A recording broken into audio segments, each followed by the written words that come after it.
Okay जी बेटा, अस्सलाम वालेकुम। आज हम नेचर ऑफ लाइट के आगे के टॉपिक से स्टार्ट करते हैं। सर ये नेचर ऑफ लाइट खत्म होने वाला है। अब इसके एंड के दो टॉपिक रह गए। एंड के दो topic, diffraction grating grating equation और है जी diffraction of access professor. Good morning ma'am. Abdul मिलाए, अब यहाँ से चली जाओ, आवाज बहुत आ रही है, जाओ। Okay, grating equation.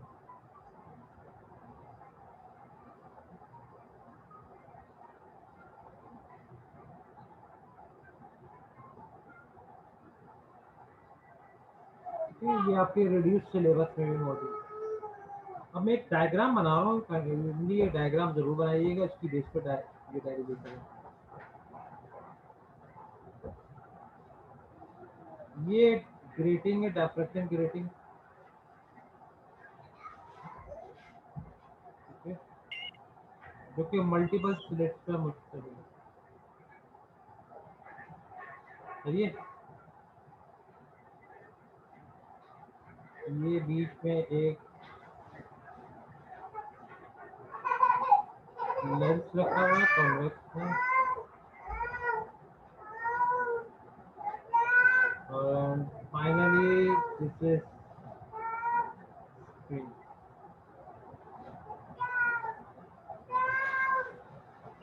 चलिए, ये लाइट रेज आ रही है, ये यहाँ से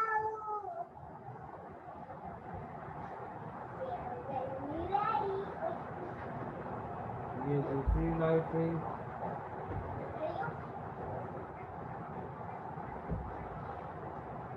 ये तीसरी। सही है। यहाँ से निकलने के बाद ये दोनों लाइट, ये तीनों सर लाइट। आवाज सही नहीं आ रही। अब आ रही है आवाज? अब आ रही है आवाज? हेलो जी बेटा, सर आ आवाज रही है, हल्की आ रही है, हल्की आ रही है। अब सर आपकी आवाज सही नहीं आ रही है। तो ये आ रही है? जी सर, अब सही है, अब सही।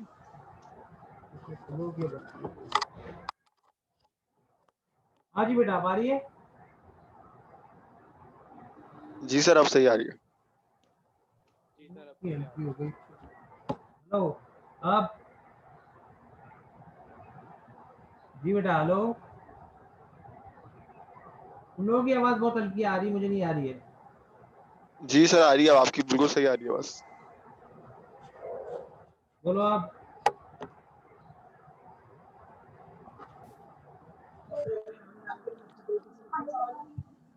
अब आ रही है? यस सर, बिल्कुल सही आ रही है आवाज। यस सर अब सही है। आप लोग की आवाज हल्की हो गई थी मेरी भी, ठीक है। अच्छा जी, ये लाइट रेस आ रही है, स्लिट पे पड़ रही है, डायफ्रैक्शन ग्रेटिंग है। ये बेसिकली डायफ्रैक्शन ग्रेटिंग में बहुत सारी स्लिट्स होती है, तो इस तरीके से मैंने बनाया। ये यहाँ से निकलने के बाद ये तमाम लाइट रेस डायफ्रैक्ट होंगी। ये इस कॉन्वेक्स लेंस पे पड़ेंगी। कॉन्वेक्स लेंस इन तमाम लाइट रेस को एक पॉइंट पे क्या करेगा, कन्वर्ट करेगा।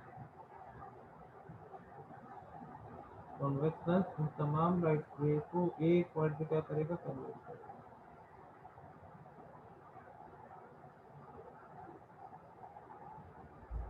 ये हम लोडिंग कर दूं ताकि आपको ये लाइटें आ रही है, ये लाइटें आ रही है, ये लाइट करने के बाद इधर कॉन्वेक्स लेंस पे पड़ी है। उसके बाद कॉन्वेक्स लेंस पे पड़ने के बाद इधर ये पॉइंट पी पे स्क्रीन, ये स्क्रीन, ये कॉन्वेक्स।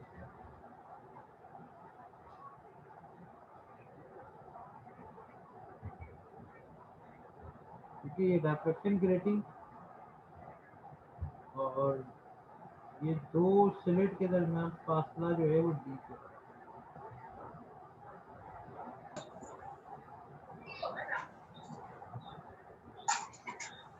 सही है। जो डायग्राम आप लोग बना लें मैं इसके बारे में लिखवा रहा हूँ।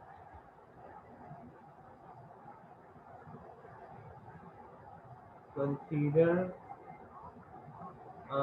Monochromatic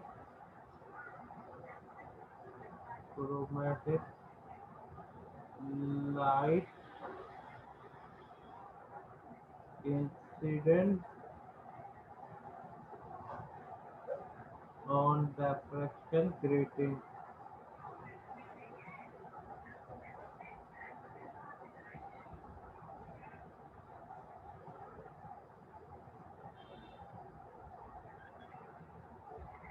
Light from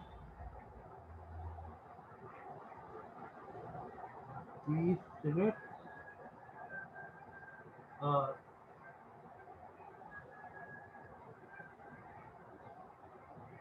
monochromatic light incident हो रही है डायफ्रैक्शन ग्रेटिंग पे। डायफ्रैक्शन ग्रेटिंग इन लाइट को डायफ्रैक्ट कर रहा है, फैला रहा है, जो कि पड़ रही है किसके ऊपर, कॉन्वेक्स लेंस पे। कॉन्वेक्स लेंस उन तमाम लाइट रे को कन्वर्ट करके एक पॉइंट पे मिला रही है स्क्रीन पे और फ्रिंजेस पे। यहाँ तक लिख लिया हो तो फिर मुझे बताइए, फिर मैं आगे लिखूँ। ऊपर का मैं रख कर देता हूँ।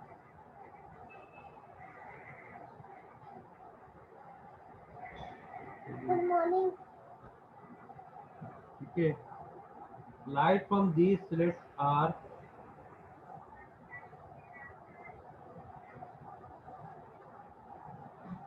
diffracted, which then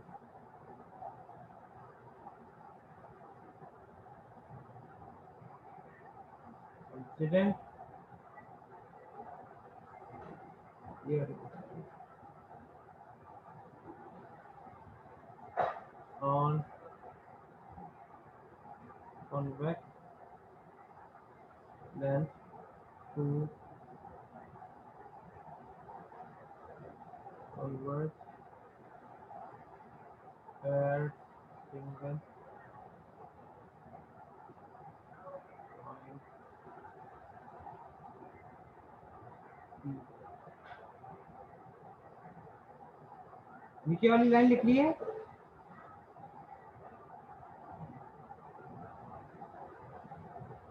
जी बेटा नीचे वाली लाइन लिख ली है ये।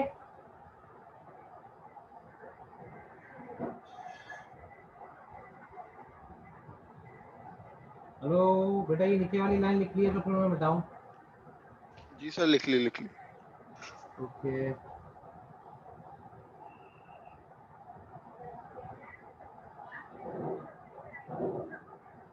सिंगल पॉइंट पी ऑन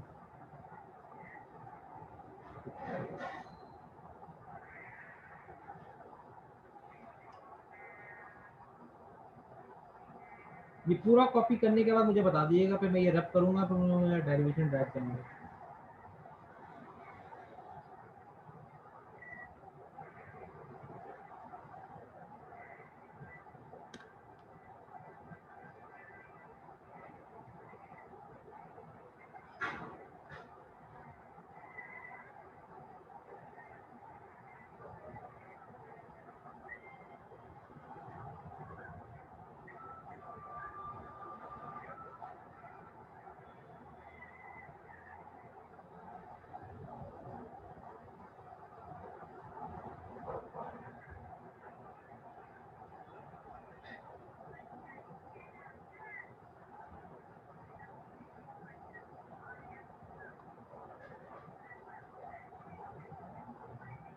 जी बच्चों कॉपी कर लिया पूरा।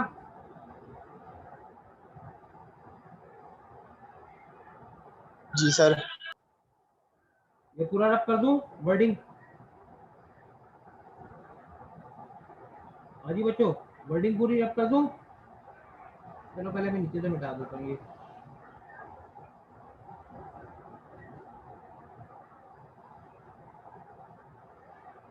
अब देखो हम कुछ पैरामीटर्स लेट करेंगे। लेट ये डी क्या है, दो स्लिट्स के दरमियान फासला,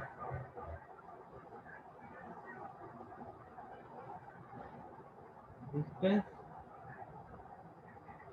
बिटवीन टू स्लिट्स, जिसे हम ग्रेटिंग एलिमेंट भी कहते हैं।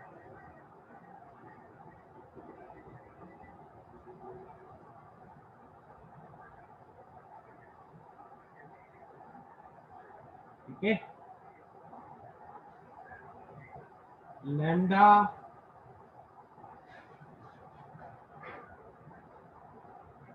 वेवलेंथ ऑफ लाइट,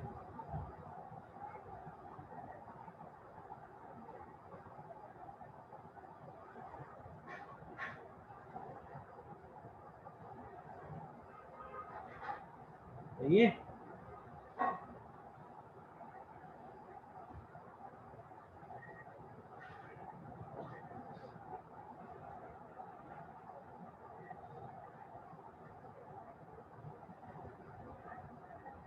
ये दो स्लिट है, इसका मैंने नाम रखा S1 से और इसका नाम रखा मैंने S2 से।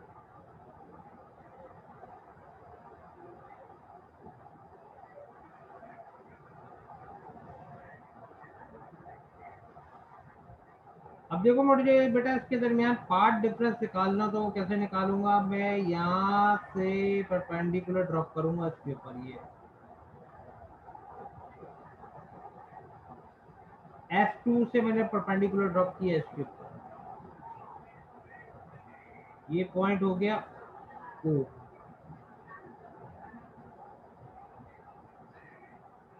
आप ये देख रहे हैं ये यहाँ पे एंगल बन रहा है,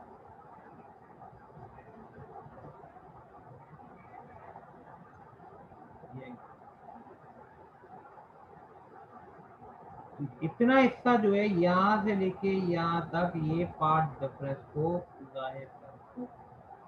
और इसको किसी और तरह से कर देता हूं ताकि आसानी हो।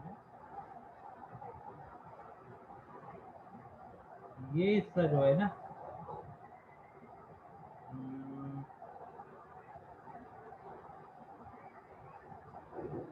ये पार्ट डिफरेंस हो जाएगा,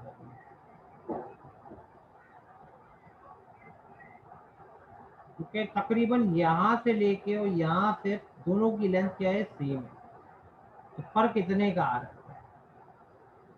आई अगेन रिपीट, जब आप यहाँ से परपेंडिकुलर ड्रॉप करेंगे इधर, तो ये ट्राइंगल बन गया OS1 S2, ये लेंथ और ये लेंथ सेम है, फर्क कितने का, जो मैंने ये ब्राउन कलर के फॉन्ट से जाहिर किया है, ये OS1 पार्ट डिफरेंस को जाहिर कर रहा है। अब आप ये निकालेंगे कैसे बेटा,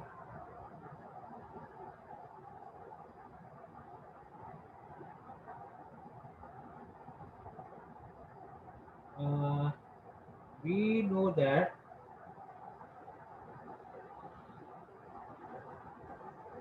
साइन थीटा बेटा किसके बराबर है,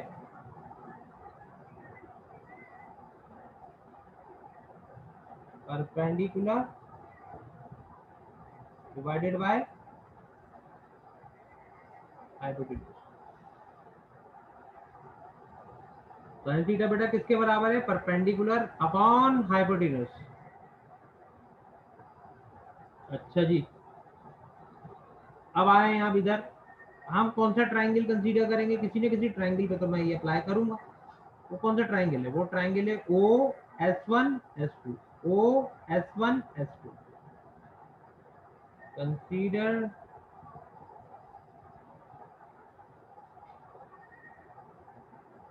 ट्राइंगल OS1 S2।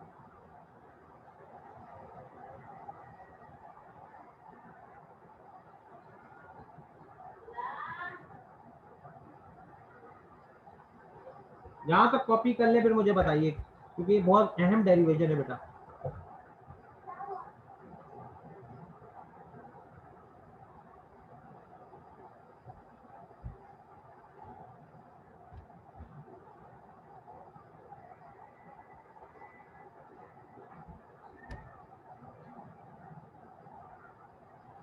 जी बच्चों, कॉपी किया? कॉपी कर लिया?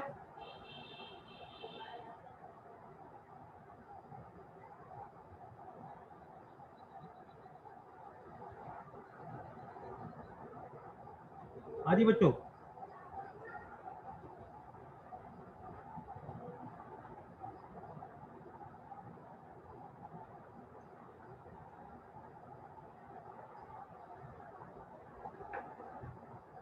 बच्चों कॉपी कर लिया? अगर मैं इस ट्राइंगल को मैं जरा अलग करके बनाऊं तो ये यूं बन जाए।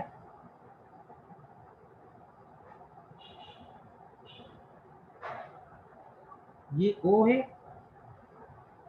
ये S1 है, ये S2 है, ये थीटा है, और ये हाइपोटेनस क्या है, D।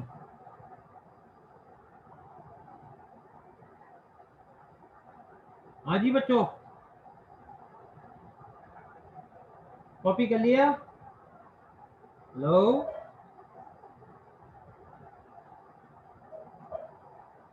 जी बच्चों, फैज, अनीक, अनफ, सलमान। यस सर, कर लिया। ओके, परपेंडिकुलर क्या होगा? ये देखिए मैंने अलग से करके बना दिया ताकि आप समझने में आसानी हो। जी बेटा, परपेंडिकुलर क्या है? O S1 है, ये आपका परपेंडिकुलर है, ये आपका बेस है, ये आपका हाइपोटेनस है। तो परपेंडिकुलर क्या हुआ? O S1।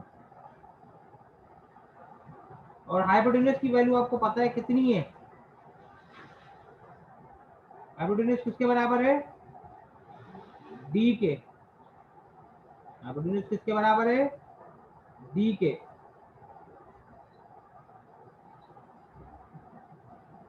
मैं दोबारा रिपीट कर दूं, परपेंडिकुलर आपका OS1 है, इसकी वैल्यू आपको पता नहीं है तो आपने एज इट इज लिख दिया OS1, लेकिन हाइपोटेनस की वैल्यू आपको पता है वो D के बराबर है तो मैंने डायरेक्टली D लिख दिया। तो यहाँ से OS1 की वैल्यू क्या आएगी?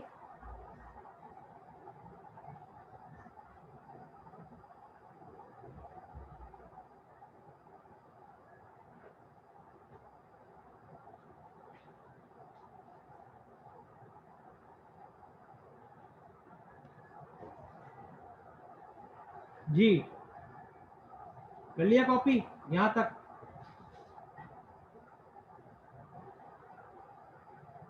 Yes sir. अब मुझे जरा ये बात बताइए कि मैंने आपको ये बात बोली थी कि ये इसकी लेंथ और इसकी लेंथ सेम है, फर्क इतने का है। फर्क इतने का जो ये मैंने ब्राउन कलर से मैंने बनाया था। तो जो दो वेव के दरमियान जो फर्क होता है उसे हम क्या कहते हैं? पाथ डिफरेंस कहते हैं। दो वेव के दरमियान जो डिफरेंस होता है उसे हम क्या कहते हैं? Path difference. दोनों की लेंथ में फर्क, जैसे कि ये एक वेव है और ये दूसरी वेव है,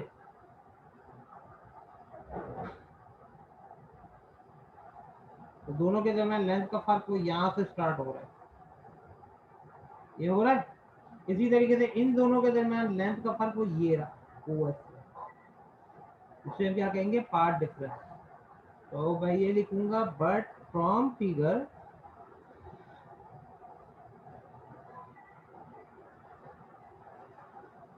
इस फिगर के मुताबिक पाथ डिफरेंस क्या है?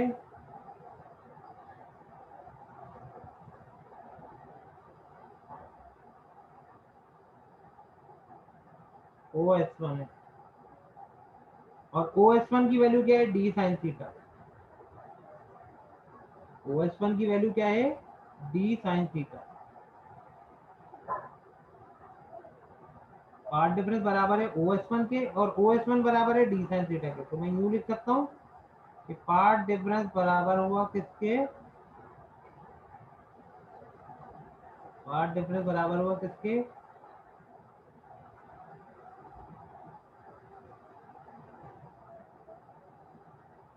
D sin theta. ये आपकी इक्वेशन नंबर 1, ये आ गई equation number 1।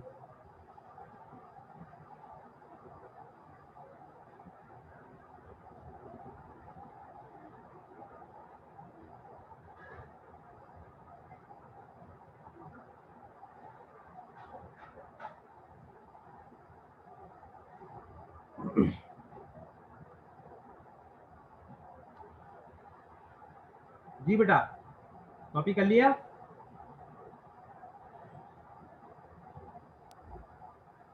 Yes sir.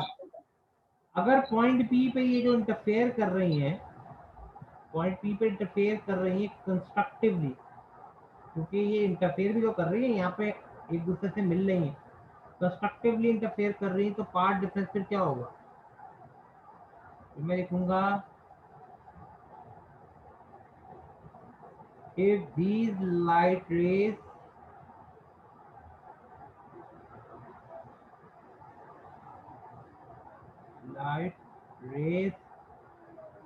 interfere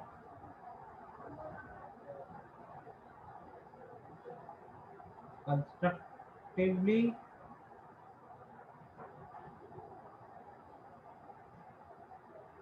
तो ये लाइट रेज कंस्ट्रक्टिवली इंटरफेयर कर रही हैं, तो फिर पार्ट डिफरेंस कितना होना चाहिए? कंस्ट्रक्टिव इंटरफेरेंस का मैंने आपको पार्ट डिफरेंस बताया था। कंस्ट्रक्टिव इंटरफेरेंस का पार्ट डिफरेंस होता है m लैम्डा। कितना होता है? m lambda.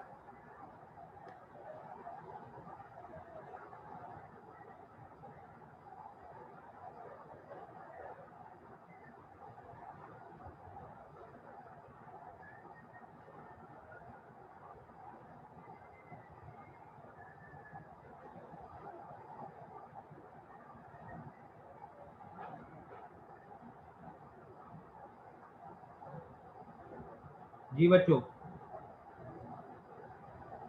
कॉपी कर लिया हो तो मुझे बता दें। मैं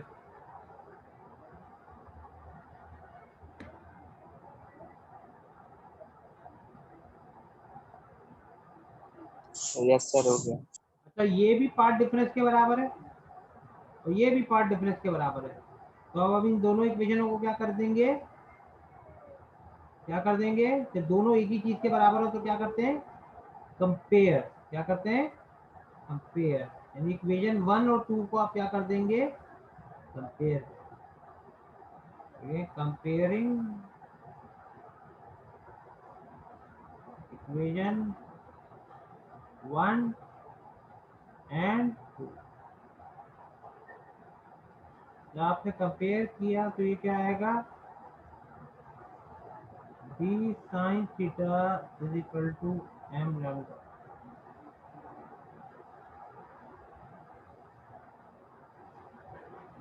इस इक्वेशन को क्या कहते हैं? Grating equation. The above equation is, अब मैं क्लियर बता देता हूँ तो काम मेरा खत्म।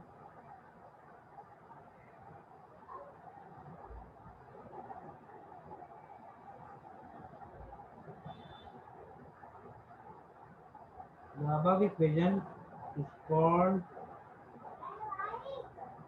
grating equation।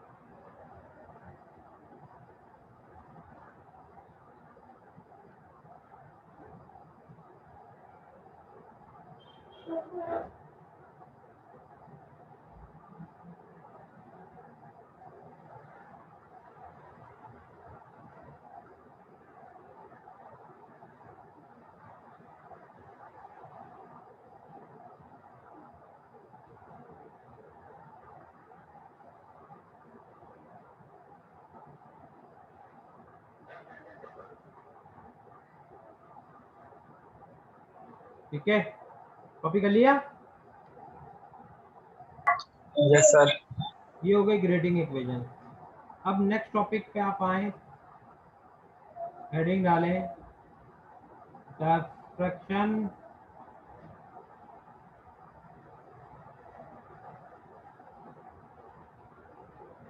Of X-rays through crystal.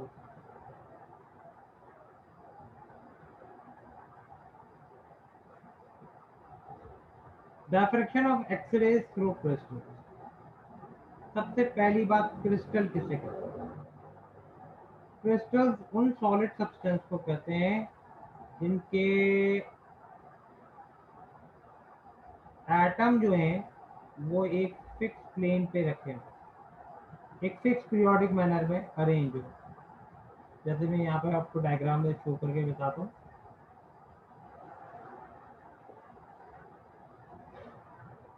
ये जो ब्लू उस कलर से मैं जाहिर कर रहा हूँ, ये एटम जो ये एक प्लेन के ऊपर रखे हुए हैं। इसी तरीके से ये दूसरे प्लेन पे भी ये एटम रखे हुए हैं।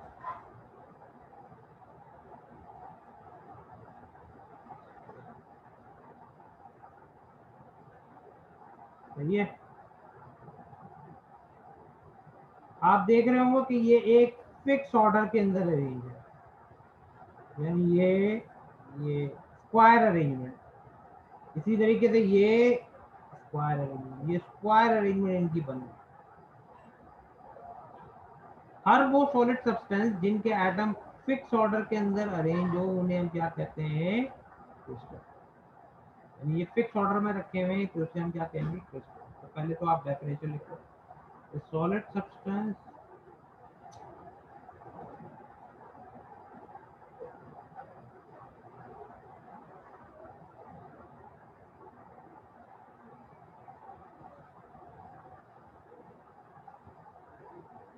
whose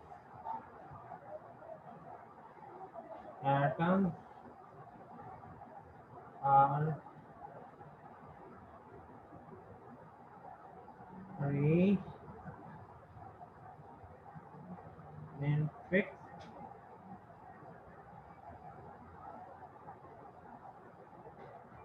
periodic manner called crystal.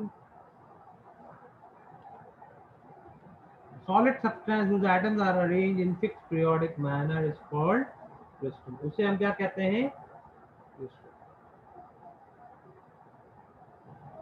हर एटम एक फिक्स प्लेन पे रखे हुए हैं। तो आगे लिखें, each atom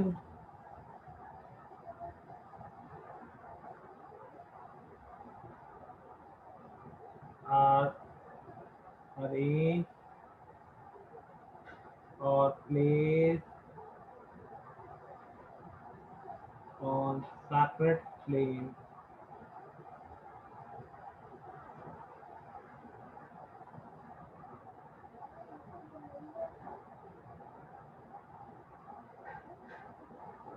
ठीक है।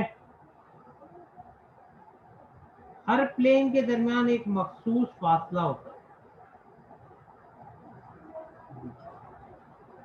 हर प्लेन के दरमियान एक मखसूस फासला होता है। इस फासले को क्या कहते हैं? Inter planar distance. इस फासले को क्या कहते हैं? Inter planar distance. तो आगे लिख लें,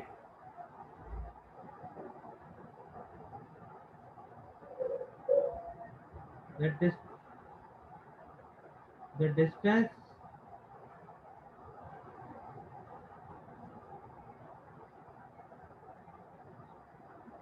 between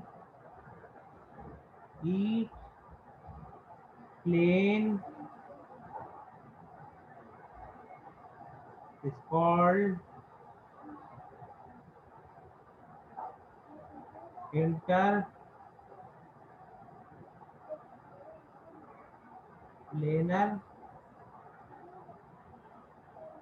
distance, जिसका साइज तकरीबन 10⁻⁻10 मीटर। इसका साइज कितना होता है? 10⁻⁻10 मीटर। तो which is of the order of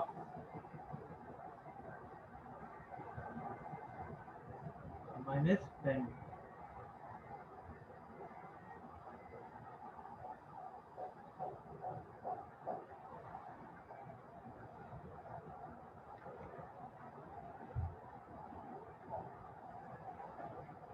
ये कॉपी कर लिया?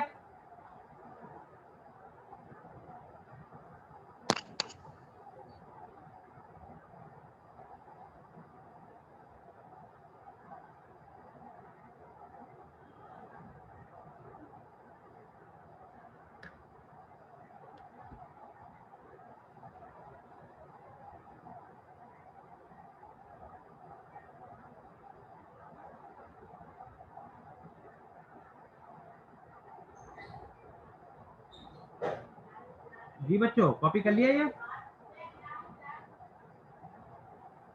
Yes sir. अच्छा, हम एक्सरे को क्यों यूज करते हैं इसके लिए? क्रिस्टल से एक्सरे क्यों डायफ्रैक्ट कराते हैं क्रिस्टल से? वजह ये है क्योंकि एक्सरे की वेवलेंथ और इंटरप्लेनर डिस्टेंस यानी कि ये डी, ये दोनों बराबर होते हैं। दोनों का ऑर्डर कितना होता है? 10⁻⁻10 मीटर। वेवलेंथ और इंटरप्लेनर डिस्टेंस दोनों सेम होते हैं, तकरीबन 10⁻10 मीटर के, इसलिए हम यूज करते हैं। आगे इसका जवाब लिख लें।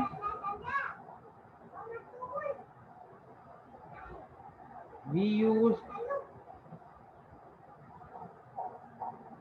X-rays, we use crystals to diffract X-rays because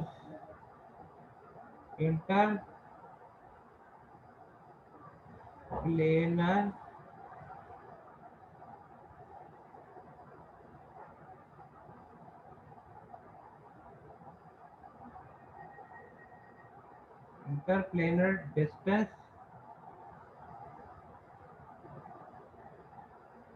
d and wavelength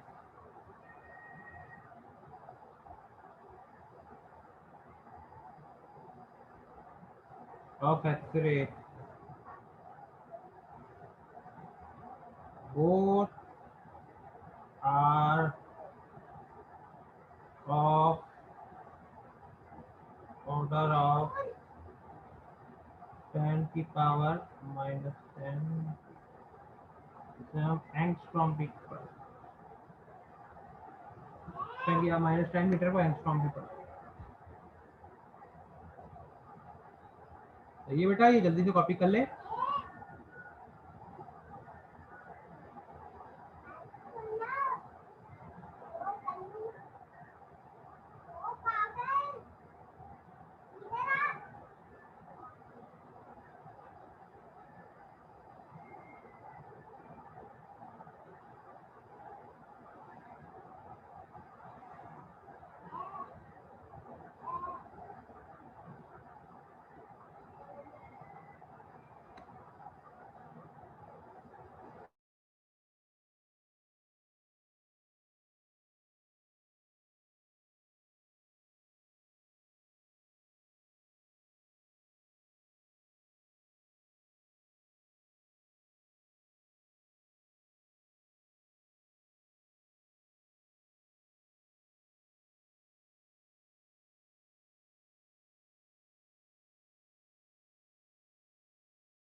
जी बेटा, कॉपी कर लिया?